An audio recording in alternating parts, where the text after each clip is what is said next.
अहिले विश्वभर वर्ल्ड कपको रौनक छ, तर नेपाली फुटबल भने इतिहासकै ठूलो संकटमा फसिएको छ। 25 जुन 2026मा फिफाले नेपाल फुटबल संघ एन्फालाई निलम्बन गरिएको छ। यस विषयमा लिएर सोसियल मिडियामा सबैको आफ्नो भनाइ र तर्कहरू छ। तर वास्तवमा फिफाले एन्फालाई किन निलम्बन गरियो भन्ने विषयमा धेरैजना अनजानै छ। त्यसैले आजका यस भिडियो मार्फत हामी यसको जडोसम्म पुग्ने प्रयास गर्नेछौँ। त्यसैले यो भिडियो अन्तिमसम्म हेर्नु होला र यदि तपाईहरूले मलाई फलो र सब्स्क्राइब गर्नु भएको छैन भने त्यो पनि गरिदिनु होला। अब प्रश्न उठ्छ, फिफाले एन्फालाई निलम्बन किन गरियो भन्ने विषयमा। यसमा फिफाको भनाइ छ थर्ड पार्टी इन्टरफेरेन्स भनेर, अर्थात् फुटबल संघको आन्तरिक कुनै पनि मामलामा बाहिरी निकायको हस्तक्षेप भनेर चाहिँ कारण बताइएको छ। अब यो कुरा बुझ्नका लागि फिफाको कानुन पनि बुझ्न जरुरी छ। फिफाको आर्टिकल 14 र 19 अनुसार कुनै पनि सदस्य देशको फुटबल संघ स्वतन्त्र हुनुपर्छ र यसमा सरकार वा अन्य बाहिरी निकायले संघको आन्तरिक कुनै पनि निर्णय प्रक्रियामा हस्तक्षेप गर्न पाउँदैन भनेर चाहिँ फिफाको नियममा छ।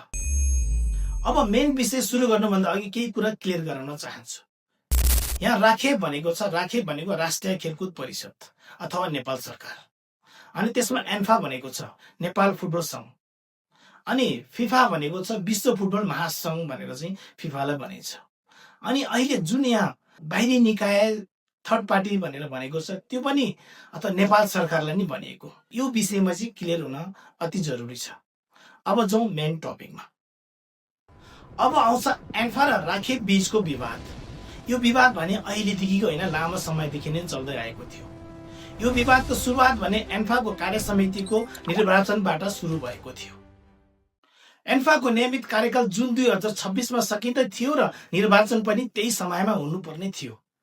तर एन्फाले संस्थागत स्थिरता र वर्ल्ड कपको व्यस्ततालाई कारण देखाउँदै मार्च 2026मै निर्वाचन गराउने निर्णय गर्यो। यहीँबाट दुई पक्ष बीचको विवाद सुरु भयो।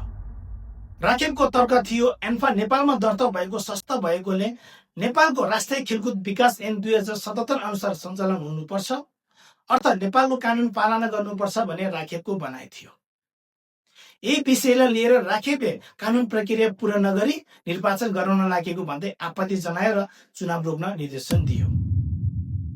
तर एन्फाले यो निर्देशन स्वीकार गरेनन्, किनकि एन्फाको तर्क थियो एन्फा फिफाको सदस्य भएकोले यसको आफ्नै विधान र नियमहरू छन्। त्यसैले फुटबल संघको आन्तरिक निर्णय प्रक्रियामा बाहिरी निकायको हस्तक्षेप स्वीकार गर्न सक्दैन भन्दै यही आधारमा एन्फा निर्वाचन प्रक्रिया अगाडि बढाउन चाहन्थे। तर यो कुरा राखेबलाई झन् मन परेन। यही विवाद बीच 25 मार्च 2026मा राखेबले एन्फालाई 3 महिनाका लागि निलम्बन गर्ने निर्णय गर्यो। पछि त्यो निर्णय फिर्ता त लियो, तर दुई बीचको मतभेद भने कायम नै रहिरह्यो। त्यसपछि फिफा र एएफसीले विवाद चाँडै समाधान गर्न आग्रह गर्दै पटक पटक चेतावनी दिए, तर विवाद भने समाधान हुन सकेन। अन्त्यतः 24 जुनमा फिफा काउन्सिल ब्युरोले एन्फालाई निलम्बन गर्ने निर्णय गर्यो र जुन 25 देखि लागू गरियो। र फिफाले यसको मुख्य कारण नै थर्ड पार्टी इन्टरफेरेन्स भनेर बताएको छ, अर्थात् खेलकुद परिषदको हस्तक्षेप हो भनेर भनिएको छ। त्यसैले सोसियल मिडियामा जसले जे पनि भन्न सक्छ त्यो कुरालाई विश्वास नगर्नु होला। वास्तविकता यस्तो रहेको छ। अब महत्त्वपूर्ण के छ भने यहाँ को सही को गलत भनेर छुट्याउनु भने अति गाह्रो छ। फिफाको तर्क छ खेललाई खेलै रहन दिनुपर्छ, त्यसलाई राजनीति हाबी हुन दिन हुँदैन। यदि खेलमा राजनीति हाबी हुने बित्तिकै त्यो खेल रहँदैन भन्ने चाहिँ फिफाको भनाइ हो। अर्को रहेको छ एन्फा। एन्फाको भनाइ हो हामी फिफाको सदस्य भएकोले हाम्रो आफ्नो विधान र नियमहरू छ, हामीलाई त्यो अनुसार चल्नु पाउनुपर्छ भन्ने एन्फाको भनाइ हो। अर्को रहेको छ सरकार। सरकारको भनाइ के हो भने नेपालभित्र सञ्चालन भएको संस्था भएपछि नेपालको कानुन मान्नुपर्छ भन्ने नेपाल सरकारको भनाइ हो। त्यो हिसाबले नेपाल सरकार पनि सही हो। त्यसैले यो विवादलाई को सही को गलत भनेर छुटाउनु अति गाह्रो छ। त्यो छुटाउनु भन्दा पनि यो विषयको समाधान छिटै हुनुपर्छ भन्ने चाहिँ मेरो धारणा हो। तपाईहरुलाई के लाग्छ आफ्नो विचार कमेन्टमा लेख्न नबिर्सिनु होला।